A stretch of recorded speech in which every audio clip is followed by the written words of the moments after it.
سیدہ خاتون جنت حضرت فاطمۃ الزہرا رضی اللہ تعالی عنہا کے فضائل و مناقب بیان کیے جائیں گے۔ 3 رمضان المبارک آپ کا یوم وصال ہے۔ سیدہ فاطمۃ الزہرا رضی اللہ تعالی عنہا نبی علیہ الصلوۃ والسلام کی شہزادی ہیں۔ 28 سال آپ کی عمر مبارک ہوئی ہے۔ آپ کے بطن سے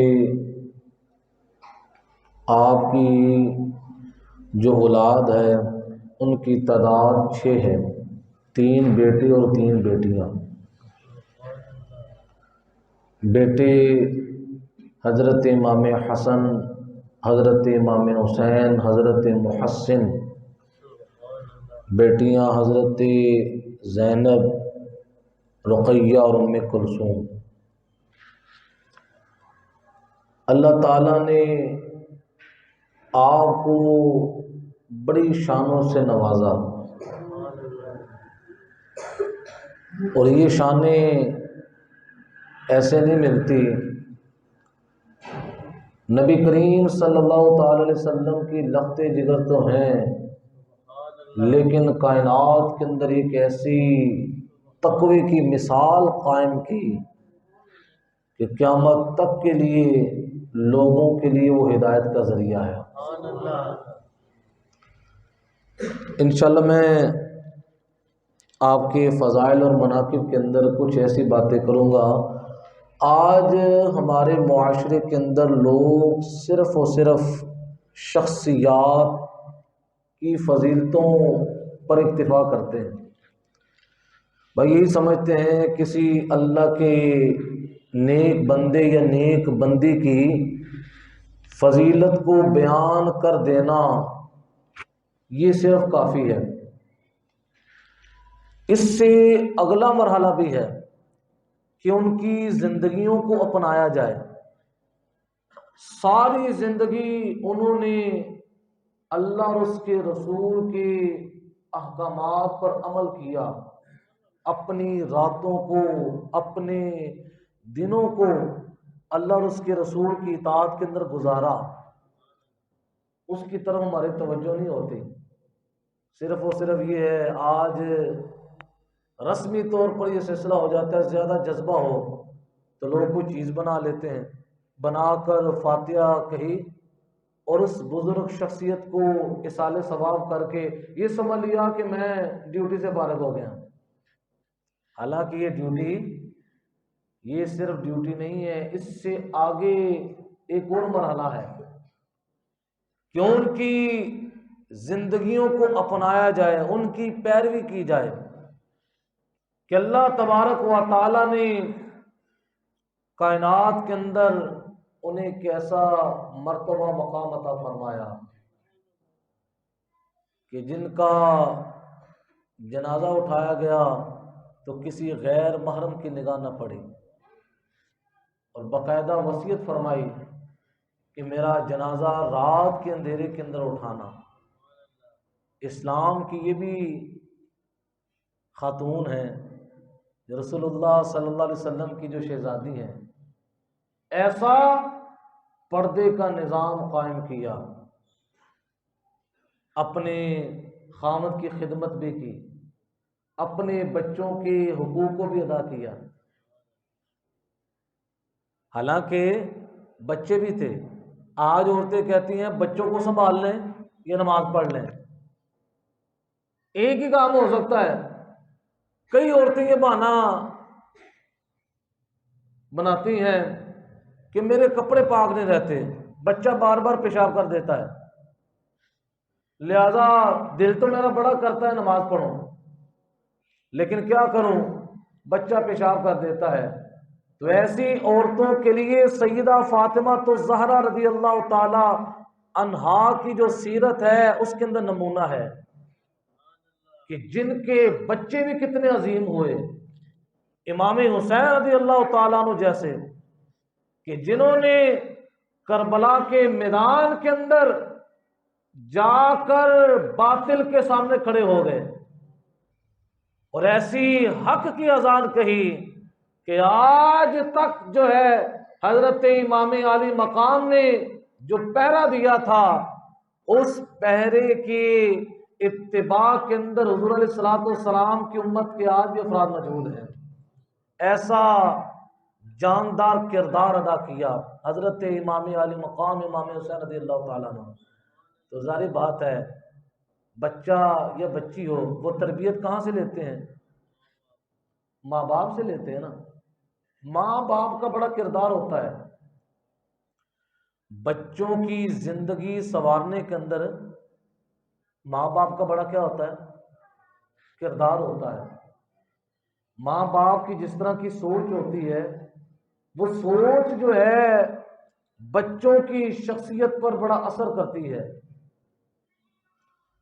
سلطان صلاح الدین ایوبی رحمۃ اللہ تعالی علیہ بہت بڑے اسلامی جرنیل گزرے ہیں. آج تک یہود و نصارہ جو ہیں ان کا نام جس وقت سنتے ہیں تو کانپتے ہیں. ایسے دانت کھٹے انہوں نے کروائے تھے یہود و نصارہ کے. یہ میں آپ کو بتا رہا ہوں کہ ماں باپ کی سوچ جو ہے اولاد کے حق میں بڑا اثر رکھتی ہے. آج ہمیں بھی چاہیے اپنی سوچوں کو اپنی اولاد کے حق میں اچھا کریں. ہماری یہ سوچ ہونی چاہیے میرا بچہ جو ہے بہت بڑا عالم بنے, میرا بچہ جو ہے بہت زیادہ متقی اور پرہیزگار بنے. ہمیں آخرت کی دعا مانگنی چاہیے. دنیا یہ عارضی ٹھکانہ ہے. لوگ بیت اللہ میں ہوتے ہیں تو جا کر یہ دعا کر رہے تھے یا اللہ میرے بیٹے کو بہت بڑا بزنس مین بنانا. اے خدا کے بندے کاش تو یہ دعا کرتا یا اللہ میرے بچے کو میرے لیے ذریعہ نجات بنانا کہ میں دنیا سے چلے جاؤں میرے پیچھے ہاتھ اٹھائے. ماں باپ دنیا مانگتے ہیں صرف اور صرف. دین اگر ماں باپ مانے تو دین کے صدقے اللہ دنیا ویسے ہی دے دیتا ہے, دنیا ویسے مل جاتی ہے. تو سلطان صلاح الدین ایوبی رحمۃ اللہ تعالی علیہ کے جو والد گرامی تھے, آپ نے شادی اس وقت نہیں کی. آپ کا جو قریبی کوئی رشتہ دار تھا اس نے پوچھا سلطان صلاح الدین ایوبی کے والد سے کہ آپ شادی کیوں نہیں کر لیتے؟ تو انہوں نے کہا کہ میں شادی اس وجہ سے نہیں کرتا کہ میرے معیار کے مطابق کوئی مجھے عورت نظر نہیں آتی. انہوں نے پوچھا کہ آپ کا معیار کیا ہے؟ آج ہمارا معیار بھی ہے. ہمارے معاشرے کے اندر معیار یہ ہے جس لڑکی کے ساتھ شادی ہو رہی ہے اچھے خاندان سے تعلق رکھنے والی اور پیسے والی ہو. اب تو لوگ گاڑیاں بھی مانگتے ہیں کہ داماد کے نام گاڑی بھی ہو. معیار بدل گیا نا. تو ان کا معیار کیا تھا؟ پوچھا آپ شادی کیوں نہیں کرتے؟ انہوں نے کہا میرے معیار کے مطابق مجھے بھی عورت نظر نہیں آ رہی. پوچھا آپ کا معیار کیا ہے؟ تو آپ نے فرمایا میرا معیار یہ ہے میں ایسی عورت کے ساتھ شادی کرنا چاہتا ہوں جو میرا ہاتھ پکڑ کر مجھے جنت کے دروازے تک پہنچا دے. کہاں تک پہنچا دے؟ جنت کے دروازے تک پہنچا دے. مجھے ایسی بیوی چاہیے. آج تو لوگ حسن و جمال دیکھتے ہیں اور یقین مانے لوگوں کا نظام ہی بدل گیا ہے. اللہ کی مخلوق ہے. اب جو قد ہے, قد بڑا یا چھوٹا ہونا انسان کا اپنا عمل دخل ہے. لوگ اللہ کی بنائی ہوئی چیز کے اندر نقص ڈالتے ہیں. اس کا قد چھوٹا ہے, اس کا چلنے کا انداز ٹھیک نہیں. ان چیزوں کو لوگ دیکھ کر رشتوں سے انکار کر دیتے ہیں. پھر دیکھا یہی جاتا ہے جو لوگ جتنے معاملات کو دیکھتے ہیں پھر ساری زندگی بیٹھے رہتے ہیں, رشتہ ہی نہیں ہوتا.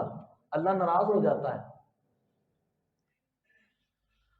آپ نے فرمایا دوسری شرط میری یہ ہے کہ اس عورت کے پیٹ سے ایسا بچہ پیدا ہو جو بیت المقدس کو آزاد کروائے, جو بیت المقدس کو کتنی بڑی سوچ تھی والد کی کہ مجھے ایسا بچہ چاہیے جو کیا کرے، بیت المقدس کو آزاد کروائے۔ اور جس وقت سلطان صلاح الدین ایوبی کے والد کی یہ بات ان کے رشتہ دار نے سنی، اس نے کہا یار تم بہانے نہ بناؤ، مجھے لگتا ہے تم شادی نہیں کرنا چاہتے، یہ تم نے ویسے بہانہ بنانے کے لیے کیا کیا ہے، شرطیں بنائی ہوئی ہیں، اس طرح کی عورت کہاں سے ملنی ہے، پھر تم بچے کے بارے میں۔ وہ کہا میری تو یہی شرط ہے، اگر یہ ہو جائے تو میں شادی کر لوں گا۔ وقت گزرتا گیا گزرتا گیا، ایک دفعہ دل کے اندر خیال آیا کہ میری یہ سوچ کہیں غلط نہ ہو، میں کسی عالم دین سے پوچھ لوں۔ اب وہ رواج ہی ہوتا تھا، لوگ علماء سے رابطہ کرتے تھے۔ قرآن کے حکم کے مطابق فاسألوا اہل الذکر ان کنتم لا تعلمون، اگر تمہیں پتہ نہ ہو تو علماء سے پوچھو۔ آج طلاق کا مسئلہ بن جائے تو لوگ بلا کس سے پوچھتے ہیں، جا کر پوچھتے ہیں جو راستے کے اندر بیٹھ کر ہوکا پی رہا ہے، اور رات کو یار یہ مسئلہ بن گیا ہے، طلاق کا مسئلہ ہو گیا ہے، تو اس کا کیا حل ہونا چاہیے۔ مسائل کس سے جا کر پوچھے جا رہے ہیں، یا جا کر لوگ وہ چائے کی جو دکانیں ہیں وہاں پر لوگ بیٹھتے ہیں ان سے جا کر مشورہ کرتے ہیں۔ حالانکہ قرآن کا حکم کیا ہے، جس چیز کا پتہ نہ ہو اہل ذکر سے پوچھو۔ اہل ذکر کون ہے؟ علماء ہیں، علماء سے پوچھو۔ جو علماء کے ساتھ جڑا رہتا ہے اللہ تبارک و تعالیٰ کے فضل سے اس کی دنیا کے اندر اور اس کے دین کے اندر کبھی زوال نہیں آتا، اور جو اپنے آپ کو عالم دین سے دور کر لیتا ہے تو نتیجتاً اس کی دنیا بھی خراب ہو جاتی ہے اور اس کی آخرت بھی خراب ہو جاتی ہے۔ تو انہوں نے سوچا میں کسی عالم دین سے پوچھوں، کہیں میری یہ سوچ غلط نہ ہو۔ تو مفتی صاحب کو پیغام پہنچایا، مفتی صاحب کے پاس یہ پہنچے اور اپنا مسئلہ بھی پیش نہیں کیا تھا۔ پیش کرنے سے پہلے مفتی صاحب نے آگے سے کہا، حضرت سلطان صلاح الدین ایوبی کے والد کو کہا کہ میں کسی جگہ پر گیا ہوا تھا، کوئی میرا دوست تھا، اس کی بچی کا کوئی مسئلہ تھا، اور بڑا وہ عجیب مسئلہ تھا جس کو حل کے لیے مجھے بلایا گیا۔ تو سلطان صلاح الدین ایوبی کے والد نے پوچھا وہ مسئلہ کیا تھا؟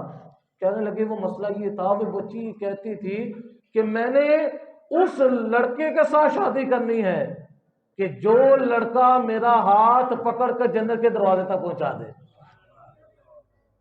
اور دوسری شرط اس کی یہ تھی کہ اللہ مجھے اس خاوند سے ایسا بیٹا عطا فرمائے جو بیت المقدس کو آزاد فرما دے۔ اور جب یہ بات کس نے سنی؟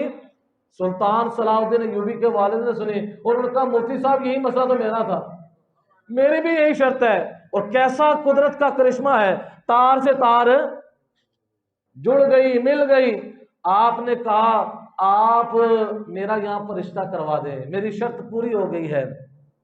پھر انہوں نے کہا آپ تو صاحب حیثیت صاحب مال ہیں، وہ جس گھرانے کی بچی ہے وہ تو غریب گھرانے کی بچی ہے، آپ کا مالی اعتبار سے کوئی آپس میں وہ ایک سلسلہ نہیں میچ ہوتا۔ آپ نے کہا مجھے مال نہیں چاہیے، مجھے جس شرط کی تلاش تھی اللہ کے کرم سے وہ شرط پوری ہو گئی ہے۔ اب ماں کی سوچ بھی کتنی عظیم تھی اور باپ کی سوچ بھی کیا تھی؟ عظیم تھی۔ جب نکاح ہوا اس کے سلسلے میں اللہ تبارک و تعالیٰ نے سلطان صلاح الدین ایوبی جیسا مرد مجاہد عطا فرمایا کہ جس نے تنہ تنہا بیت المقدس کو آزاد فرمایا، اور آج تک یہودی اور نصرانی جو ہیں حضرت سلطان صلاح الدین ایوبی کا جس وقت نام سنتے ہیں وہ کانپ جاتے ہیں۔ اور یہی سوال سلطان صلاح الدین ایوبی ہیں، اتنے جنونی تھے، اتنے جنونی تھے کہ کسی عیسائی جرنیل نے یہ بات کہہ دی تھی، این محمد کا، اپنے محمد کو بلا کر لاؤ، ہمارا محمد کہاں ہے؟ کہتی یہ آواز سلطان صلاح الدین ایوبی کے کانوں میں پڑی، 2 سال تک لیٹے نہیں، اپنی پشت جو تھی زمین پر نہیں لگائی۔ جب بھی ہوتا تھا نیند کا کوئی غلبہ ہوتا تھا تو دیوار کے ساتھ ٹیک لگاتے تھے، پھر جس وقت اس کی بات یاد آتی تھی ساتھ ہی بیدار ہو کر کھڑے ہو جاتے تھے، اتنی انہیں اندر سے اس چیز کی فکر تھی کہ اس بندے کو میں نے چھوڑنا نہیں، اس نے میرے آقا علیہ السلام کے بارے میں یہ بات کہی ہے کہ اپنے محمد کو بلاؤ۔ 2 سال کا عرصہ پورا ہوا، پھر آپ نے تمام عیسائی جرنیلوں کو گرفتار کیا، باقی سب کو چھوڑ دیا، اسی کو پکڑا اور کہا تو وہ ہے کہ جس نے یہ نعرہ بلند کیا تھا این محمد کا، اپنے محمد کو بلاؤ، وہ کہاں ہے؟ تو رسول اللہ نے میری ڈیوٹی لگا دی ہے، رسول اللہ کا غلام آ گیا ہے، پھر اس کو واصل جہنم کیا۔ تو بتایا یہ جا رہا ہے کہ ماں باپ کی سوچ اولاد کے حق میں بڑی مؤثر ہوتی ہے۔ تو سیدہ فاطمہ الزہرا رضی اللہ تعالیٰ عنہ والدہ ہیں، مولا علی رضی اللہ تعالیٰ عنہ والد ہیں، حضرت امام حسن و حسین کے والد اور والدہ اتنی عظیم ہیں، تو ان کے بطن سے پیدا ہونے والے اشخاص بھی کتنے عظیم ہیں۔ تو اللہ تبارک و تعالیٰ نے کیسی شان عطا فرمائی حضرت سیدہ طیبہ طاہرہ رضی اللہ تعالی عنہا کو کہ قیامت تک کے لیے آج بھی ان کے تذکرے ہو رہے ہیں۔ یہ جو روایت آپ کے سامنے میں بیان کرنے لگا ہوں، یہ روایت بخاری کے اندر بھی ہے اور مسلم کے اندر بھی ہے، متفقن علیہ روایت ہے۔ متفقن علیہ روایت کا پہلا درجہ ہوتا ہے صحیح روایات میں سے، اور اس کی راویہ کون ہے؟ حضرت سیدہ عائشہ رضی اللہ تعالی عنہا۔ آج لوگ دیواریں کھڑی کرتے ہیں، وہ اہل بیت اطہار کے تذکرے بیان کرنے والے صحابہ ہیں، بیان کرنے والیاں صحابیاں ہیں، یہ آپس میں شیر و شکر ہیں۔ جو ان کے درمیان دیواریں کھڑی کرتا ہے وہ پرلے درجے کا بے ایمان ہے۔ صحابہ کرام کے بارے میں اللہ کا قطعی فیصلہ ہے، رحماء بینہم، یہ آپس میں نرم دل ہیں، آپس میں کیا ہیں؟ نرم دل ہیں۔ اب یہ راویہ کون ہے؟ حضرت سیدہ عائشہ صدیقہ رضی اللہ تعالی عنہا، ہم سب کی امی جان۔ آپ بیان کرتی ہیں قالت کنا ازواج النبی صلی اللہ علیہ وسلم عندہ، کہ نبی علیہ الصلوۃ والسلام کی بیویاں آپ کے پاس موجود تھیں، حضور علیہ الصلوۃ والسلام کے پاس بیٹھی ہوئی تھیں۔ فاقبلت فاطمہ، حضرت سیدہ فاطمہ الزہرا رضی اللہ تعالی عنہا حضور علیہ الصلوۃ والسلام کے پاس آئیں۔ مجمع کس کا لگا ہوا ہے؟ اس مجمع کے اندر حضور بھی موجود ہیں، حضور علیہ السلام کے ازواج مطہرات بھی ہیں، تو کون تشریف لائیں؟ حضرت سیدہ فاطمہ الزہرا، ما تخفى مشیتها من مشیت رسول اللہ صلی اللہ علیہ وسلم۔ حضرت عائشہ صدیقہ رضی اللہ تعالی عنہا کی محبت دیکھیں، آپ فرماتی ہیں آپ کی چال، یعنی سیدہ فاطمہ کی چال رسول اللہ کی چال سے بالکل مختلف نہ تھی۔ حضور جس طرح چلا کرتے تھے سیدہ فاطمہ الزہرا کی چال بھی ویسے تھی۔ اس کا مطلب ہے امی جان کو رسول اللہ صلی اللہ تعالی علیہ وسلم کی چال کا بھی پتا تھا کہ حضور اس طرح چلتے ہیں، پھر اسی چال کا پورا اندازہ جو ہے سیدہ فاطمہ الزہرا کی شخصیت کے اندر دیکھا، اور جو بات تھی وہ بیان کر دی، قیامت تک کے لیے بیان کر دی کہ رسول اللہ صلی اللہ تعالی علیہ وسلم کی چال کے بالکل کیا تھی؟ مشابہ تھی جب حضور علیہ السلام کی بارگاہ میں آ رہی تھی۔ فلما رآها قال مرحبا بابنتی، حضرت سیدہ عائشہ صدیقہ رضی اللہ تعالی عنہا فرماتی ہیں جب حضرت سیدہ فاطمہ الزہرا تشریف لائیں تو نبی علیہ السلام نے جب اپنی بیٹی کو دیکھا تو فرمایا مرحبا بابنتی، خوش آمدید میری بیٹی کو۔ تو اس سے والد کے لیے بھی سنت طریقے کا ثبوت ہوا کہ جب بیٹی گھر میں آئے تو والد جو ہے اپنی بچی کا استقبال خوشی کے ساتھ کرے۔ یہ ان باپوں کے لیے یہ حدیث جو ہے سبق رکھتی ہے جو بیٹیوں کو سیدھے منہ سے نہیں بلاتے، بیٹوں کی بڑی قدر کرتے ہیں، لیکن رسول اللہ صلی اللہ تعالی علیہ وسلم کی شان دیکھیں، آپ علیہ الصلوۃ والسلام نے سیدہ فاطمہ الزہرا کو دیکھا اور کیا فرمایا؟ مرحبا بابنتی، خوش آمدید میری بیٹی کو۔ تو سیدہ عائشہ صدیقہ فرماتی ہیں ثم اجلسها، پھر اس کے بعد نبی علیہ الصلوۃ والسلام نے سیدہ فاطمہ الزہرا رضی اللہ تعالی عنہا کو اپنے پاس بٹھا لیا، اپنے پاس۔ ثم صارها، پھر کچھ دیر کے لیے حضرت سیدہ فاطمہ الزہرا کے کان کے اندر سرگوشی فرمائی، کان کے ساتھ اپنا منہ لگایا، اور نبی علیہ الصلوۃ والسلام کچھ بادشاہ فرما رہے ہیں، اسی مجمع کے اندر ازواج مطہرات بھی ہیں، لیکن سرگوشی کس کے ساتھ ہو رہی ہے؟ رسول اللہ صلی اللہ تعالی علیہ وسلم اپنی بیٹی کے ساتھ فرما رہے ہیں۔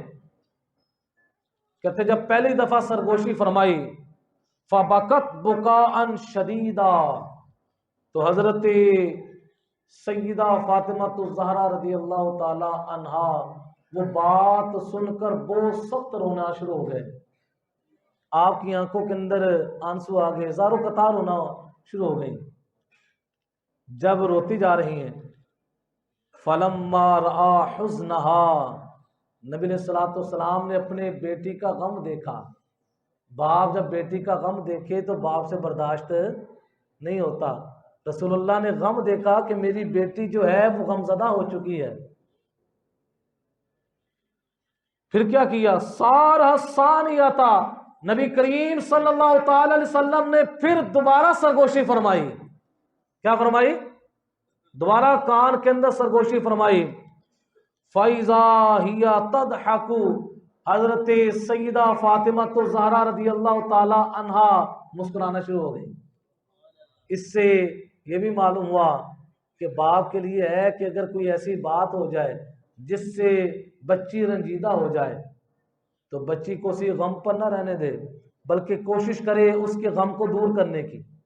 رسول اللہ صلی اللہ تعالی علیہ وسلم کی سنت مبارکہ ہے کہ آپ علیہ الصلوۃ والسلام نے جب دیکھا کہ میری پہلی بات سے بیٹی کیا ہو چکی ہے؟ غمگین اور افسردہ ہو چکی ہے، تو آپ نے دوبارہ سرگوشی فرما کر آپ نے حضرت سیدہ فاطمہ الزہرا رضی اللہ تعالی عنہا کے غم کو دور فرمایا۔ جب دوسری دفعہ سرگوشی فرمائی تو مسکرانے لگیں۔ فلما قام رسول اللہ صلی اللہ علیہ وسلم، پھر نبی علیہ الصلوۃ والسلام اس جگہ سے آپ تشریف لے گئے، تو حضرت سیدہ عائشہ صدیقہ رضی اللہ تعالی عنہا فرماتی ہیں کہ ہم سب یہ منظر دیکھ رہی تھی کہ باپ اور بیٹی کا آپس میں کیا معاملہ چل رہا ہے۔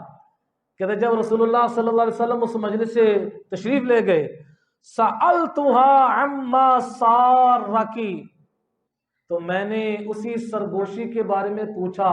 سیدہ عائشہ صدیقہ فرما رہی ہیں سیدہ فاطمہ الزہرا سے کہ اے میری بیٹی بتا رسول اللہ صلی اللہ علیہ وسلم نے تمہیں کیا کہا ہے کان میں؟ کیونکہ تجسس تو پیدا ہوتا ہے کہ اگر مجلس کے اندر کوئی بندہ کسی کے کان میں کوئی بات کرے تو تجسس پیدا ہوتا ہے، یہ بات کون سی کی جا رہی ہے۔ تو حضرت سیدہ عائشہ صدیقہ رضی اللہ تعالی عنہا نے جس کا سوال کیا آپ مجھے بتائیں وہ سرگوشی کیا تھی؟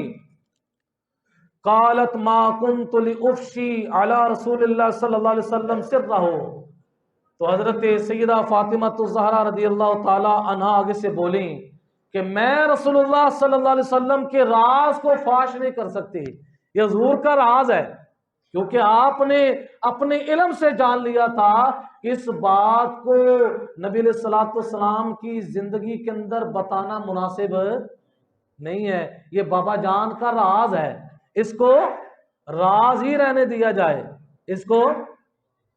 تو آپ نے اس وقت نہ بتایا، پھر کیا ہوا؟ فلما توفی، جس وقت نبی کریم صلی اللہ علیہ وسلم کا وصال ہو گیا، حضور علیہ الصلوۃ والسلام اس دنیا سے تشریف لے گئے، قلت عزمت علیک بما لی علیک من الحق لما اخبرتنی، سیدہ عائشہ صدیقہ کو وہ بات پریشان کر رہی تھی کہ وہ بات ہوئی کون سی تھی، تجسس کے اندر تھی۔ تو جس وقت حضور کا وصال ہوا تو سیدہ عائشہ صدیقہ رضی اللہ تعالی عنہا سیدہ فاطمہ الزہرا رضی اللہ تعالی عنہ کے پاس آئیں اور کہا اے بیٹی جو میرا تجھ پر حق ہے کہ میں تمہاری والدہ ہوں، رشتے میں کیا لگتی ہوں؟ والدہ لگتی ہوں، جو میرا تجھ پر حق ہے اس حق کا واسطہ دے کر میں پوچھتی ہوں بتا رسول اللہ صلی اللہ علیہ وسلم نے اس وقت تمہارے ساتھ کان کے اندر کون سی بات کہی تھی؟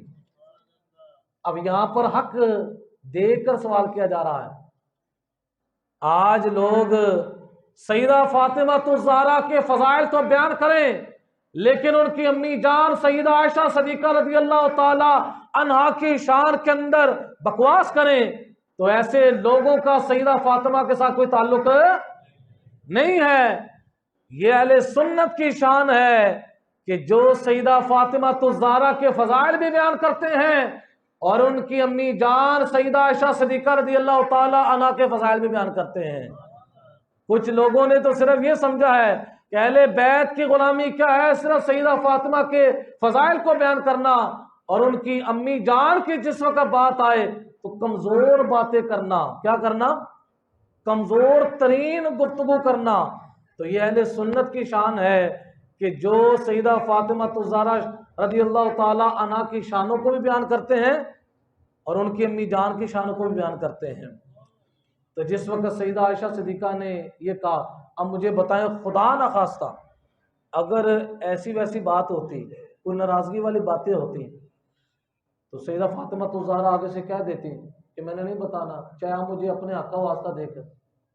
لیکن انہوں نے بھی حضرت عائشہ کو اپنی امی مانا۔ کیا کیا؟ امی مانا تو پھر جا کر بات بتائی۔ اگر امی نہ مانتی تو انکار کر دیتی کہ میں نے نہیں بات بتانی، میں آپ کو اپنی امی نہیں مانتی، میری امی تو ختیجہ ہے، ہاں میری امی۔ لیکن انہوں نے حضرت سیدہ عائشہ صدیقہ رضی اللہ تعالی عنہا کو اپنی امی جان مانا۔ تو جس وقت حق کی بات دیکھ کر پوچھا قالت اما الآن فنعم، تو سیدہ فاطمہ الزہرا رضی اللہ تعالی عنہا نے اپنے علمی اجتہاد سے اب جانا کہ اب حضور کا وصال ہو گیا ہے تو لہذا وہ راز نہیں رہا، لہذا اگر میں بتا دوں گی تو اس کے اندر کسی قسم کی کوئی شرعی قباحت ہے۔ تو پھر آپ نے کیا فرمایا؟ اما حین سارنی فی الامر الاول، آپ نے کہا امی جان جس وقت نبی علیہ السلام نے مجھ سے پہلی مرتبہ سرگوشی فرمائی تو نبی علیہ السلام نے کیا فرمایا؟ فَإِنَّهُ أَخْبَرَنِي، نبی علیہ السلام نے فرمایا اے فاطمہ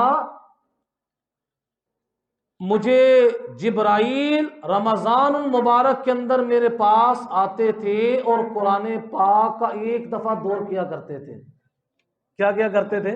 آج بھی حفاظ کیا کرتے ہیں جب تراویحاں سناتے ہیں تو دور کرتے ہیں۔ دور کا مطلب ہے کہ پاؤ سپارہ کوئی کسی کا سناتا ہے، وہی سپارہ پہلا جو ہے دوسرے کو سناتا ہے، ایک دوسرے کو سناتے ہیں، اس کو کہا جاتا ہے دور۔ تو رسول اللہ کی شان دیکھیں، رسول اللہ دور کس کے ساتھ کر رہے ہیں؟ زمینی افراد کے ساتھ نہیں بلکہ وہ ملکوتی جہان کے اندر حضرت جبرائیل روزانہ آ کر رسول اللہ کے ساتھ دور کر رہا ہے، اور یہ دور کرنا رسول اللہ کی سنت ہے۔ اور حافظوں کے لیے بھی یہ رسول اللہ کی سنت ہے کہ جب بھی تراویح پڑھانے کی باری آئے تو دور کیا کریں، اس سے رسول اللہ کا فیض ملتا ہے۔ تو سیدہ فاطمہ الزہرا کہتی ہیں کہ نبی علیہ السلام نے مجھے خبر دی کہ جبرائیل ہر رمضان مبارک کے مہینے کے اندر آتے اور میرے ساتھ ایک مرتبہ دور کرتے، لیکن اس رمضان کے اندر میرے پاس آئے ہیں تو قرآن پاک کا 2 مرتبہ دور کیا ہے۔ کتنی دفعہ؟ 2 مرتبہ دور کیا ہے۔ تو نبی علیہ السلام فرماتے ہیں اے بیٹی میرا یہ خیال ہے کہ میرا اللہ سے ملاقات کا وقت قریب آ گیا ہے، میرا اپنے رب سے ملاقات کا وقت کیا آ گیا ہے؟ قریب آ گیا ہے۔ کہتے جس وقت یہ بات کہی تو حضرت سیدہ فاطمہ الزہرا رضی اللہ تعالی عنہا رونا شروع کر دیا کہ رسول اللہ بابا جان جو ہیں داغ مفارقت دے رہے ہیں، جدائی دے رہے ہیں، جدائی کی خبر دے رہے ہیں۔ تو جس وقت میرے غم کو رسول اللہ نے دیکھا تو نبی علیہ السلام نے فرمایا، پھر دوسری دفعہ سرگوشی فرمائی، اس کے اندر فرمایا اے میری بیٹی فاطمہ کیا تم اس چیز پر راضی نہیں ہو کہ تم جنت کی عورتوں کی سردار بن جاؤ؟ اور دوسری روایت کے اندر ہے مومنوں کی بیویوں کی تم سردار ہو، کیا تم اس سے راضی نہیں ہو کہ اللہ تعالیٰ تمہیں یہ مقام عطا فرمائے کہ تمام اہل جنت کی عورتوں کی تم سردار ہو؟ کہتے جس وقت نبی علیہ السلام نے فرمایا، اور تیسری روایت کے مطابق یہ تھا کہ نبی علیہ السلام نے فرمایا میرے اہل و عیال میں سے سب سے پہلے اے فاطمہ تیری ملاقات میرے ساتھ ہوگی۔ تو کہتے جس وقت نبی علیہ السلام نے یہ بات ارشاد فرمائی تو میں مسکرانا شروع ہو گئی۔ اب یہ ملاقاتیں بیان فرمائیں، اور اس کے اندر جو بات سننے والی ہے، جب نبی علیہ السلام نے پہلی سرگوشی فرمائی اور اس کے اندر بیان فرمایا کہ مجھے خیال ہے کہ میرا اللہ سے ملاقات کا وقت کیا آ چکا ہے، قریب آ گیا ہے، آگے کیا فرمایا؟ فاتق اللہ واصبری، اے میری بیٹی میں تمہیں نصیحت کرتا ہوں، کیا کرتا ہوں؟ نصیحت یہ کرتا ہوں ساری زندگی اللہ سے ڈرتے رہنا، واصبری، اور صبر کا دامن نہ چھوڑنا، صابرہ رہنا۔ اب والد نے نصیحت کی، والد کون ہے؟ رسول کائنات صلی اللہ علیہ وسلم ہے، اور بیٹی کو وصیت کیا کر رہے ہیں کہ ساری زندگی اللہ سے ڈرنا ہے۔ آج لوگ جو ہے صرف اور صرف نسب پر رہ گئے ہیں، عمل چھوڑ دیا ہے۔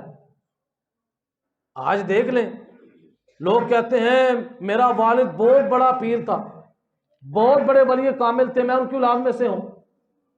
مانا ہے اولاد میں سے ہوں، لیکن بڑے لوگوں کی اولاد میں سے ہونا بڑا ہونے کے لیے کافی؟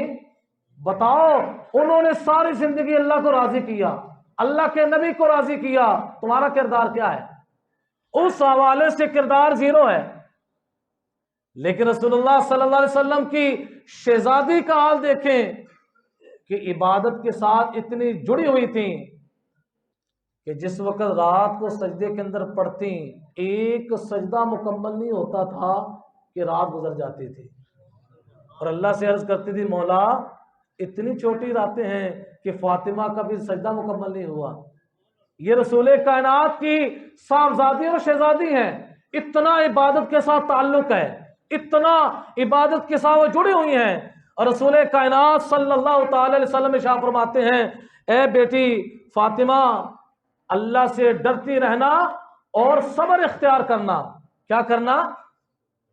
اور یہاں پر ضمناً چلتے چلتے میں ایک بات سنا کر پھر نماز پڑھتے ہیں کہ حضرت یعقوب علیہ السلام کے پاس جس وقت یہودا آپ کا بیٹا حضرت یوسف علیہ السلام کی خبر لے کر آیا، آ کر خبر لے کر آیا کہ میں یوسف علیہ السلام کو مل کر آیا ہوں، تو یہودا نے آ کر بتایا اے بابا جان حضرت یوسف علیہ السلام جو ہیں ہمارے بھائی جو ہیں وہ تو مصر کے بادشاہ بن چکے ہیں۔ کیا بیان کیا؟ دنیاوی شان و شوکت کو بیان کیا۔ اب جناب یعقوب علیہ السلام نے کیا کہا؟ آپ نے فرمایا یہودا مجھے بادشاہ کا نہ سناؤ، تم مجھے یہ بتا رہے ہو کہ وہ مصر کے بادشاہ ہیں، مجھے یہ بتاؤ کہ وہ دین اسلام پر قائم ہے یا نہیں ہے۔ آگے سے یہودا نے کہا بابا جان جی ہاں وہ دین ابراہیمی پر قائم ہیں۔ تو جناب یعقوب علیہ السلام نے کہا الحمدللہ رب العالمین، یا اللہ تیرا شکر ہے کہ میرا بیٹا جو ہے دین ابراہیمی پر قائم ہے۔ آج ہمارا معیار کیا ہے؟ آج ہمارا معیار بنتا جا رہا ہے ہم ہر کام کے اندر دنیا کا مفاد دیکھتے ہیں۔ اللہ کے پیاروں کا، اللہ کے نبیوں کا طریقہ دیکھیں کہ رسول اللہ اپنی بیٹی کو نصیحت فرما رہے ہیں فاتق اللہ واصبری، اے بیٹی اللہ سے ڈرتے رہنا اور ساری زندگی صبر کرنا۔ صبر کی تلقین کیوں فرمائی؟ پتا تھا کہ بہت بڑا حادثہ کربلا کی صورت کے اندر بپا ہونے والا ہے، بہت بڑا حادثہ، اس وجہ سے صبر اختیار کرنے کا فرمایا۔ اور ادھر حضرت یعقوب علیہ السلام نے جناب یوسف علیہ السلام کے بارے میں پوچھا کہ مجھے اس کی بادشاہت کے بارے میں نہ بتاؤ بلکہ یہ بتاؤ کہ دین ابراہیمی پر قائم ہے یا نہیں ہے۔ تو پیارے دوستو، حضرت سیدہ فاطمہ الزہرا کی زندگی ہمارے لیے نمونہ ہے۔ رمضان مبارک کا پیارا پیارا مہینہ چل رہا ہے، تو سیدہ فاطمہ الزہرا کی زندگی بتا رہی ہے کہ اے میرے محبوب کے غلاموں، اے میرے بابا جان کے غلاموں، جو قرآن میرے بابا جان لے کر آئے ہیں اس کے ساتھ جڑ جاؤ، اس پر عمل کرنا شروع کر دو، اس کو اپنی زندگیوں کے اندر نافذ کرو، اپنے آپ کو شریعت کا رنگ چڑھاؤ۔